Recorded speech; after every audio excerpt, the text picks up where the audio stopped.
Chapter 3. Her only awareness as she lay sprawled in front of her school locker on the mud-streaked floor was that her elbow was hurting, really hurting. Falling down is always such a shock. It happened so fast. One moment you're upright, moving quickly forward with some very deliberate intention of being in your seat when the final bell rings, and the next moment you're lying flat on your back.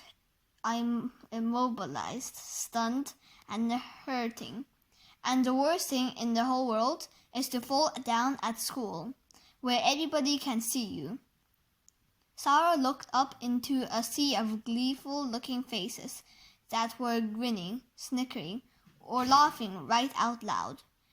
They act like nothing like this has ever happened to them.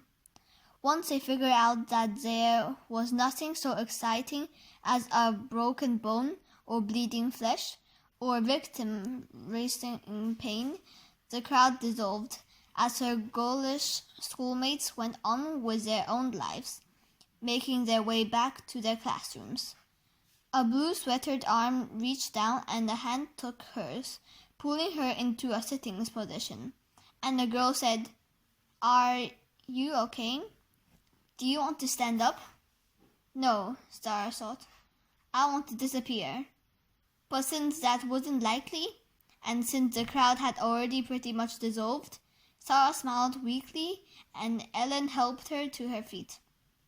Sara had never spoken with Ellen before, but she had seen her in the hallways. Ellen was 2 grades ahead of Sara, and she had only been at her school for about 1 year. Sara really didn't know much about Ellen, but then that wasn't unusual. Older kids never interacted with younger ones. There was some kind of unwritten code against that. But Ellen always smiled easily, and even though she didn't seem to have many friends and moved about pretty much by herself, she seemed perfectly happy, and that may have been why Sara had noticed her. Sara was a loner too. She preferred it that way. "These floors get so slippery when it's wet outside," Ellen said. "I'm surprised more people don't fall down in here." Still a bit dazed and embarrassed into numbness, Sara was consciously focused on the words Ellen was speaking. But something about Ellen's offering was making Sara feel much better. It was a little unsettling to Sara to find herself so affected by another person. It was truly a rare occasion for her to prefer the words spoken from another to the quiet retreat of her own private thoughts. This felt weird. "Thank you," Sara murmured as she tried to brush some of the mud from her soiled skirt. "I don't think it will look so bad once it dries a bit," Ellen said. And again, it wasn't the words that Ellen spoke. They were just normal, everyday words, but it was something else, something about the way she spoke them. Ellen's calm, clear voice seemed to soothe the sense of tragedy and trauma Sara had been feeling, and her enormous embarrassment all but vanished, leaving Sara feeling stronger and better. "Oh, it doesn't really matter," Sara replied. "We'd better hurry or we'll be late." And as she took her seat, elbows throbbing, clothes muddied, shoelaces untied, and her stringy brown hair hanging in her eyes, she felt better than she had ever felt sitting in the seat. It wasn't logical, but it was true. Sara's walk home from school was different that day. Instead of withdrawing into her own quiet thoughts, not noticing not much more than the narrow path in the snow before her, Sara felt alert and alive.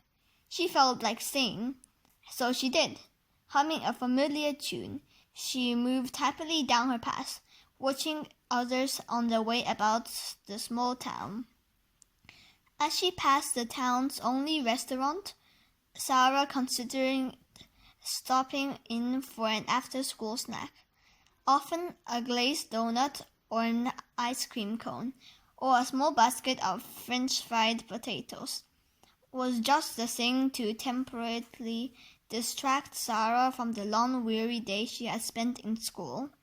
I still have all of this week's allowance, Sara thought, standing on the sidewalk in front of the small cafe, considering. But she decided not to, as she remembered her mother's often offered words. Don't spoil your dinner. Sara had never understood those words, but she was always ready to eat if what was offered was good. It was only when dinner didn't look good, or more important, when it didn't smell good, that she found excuses to pass it by, or at least eat it sparingly. It seems to me like somebody else is the one that spoils it. Sara grinned to herself as she continued walking home. She really didn't need anything today. Anyway, for today, all was rather well in Sara's world.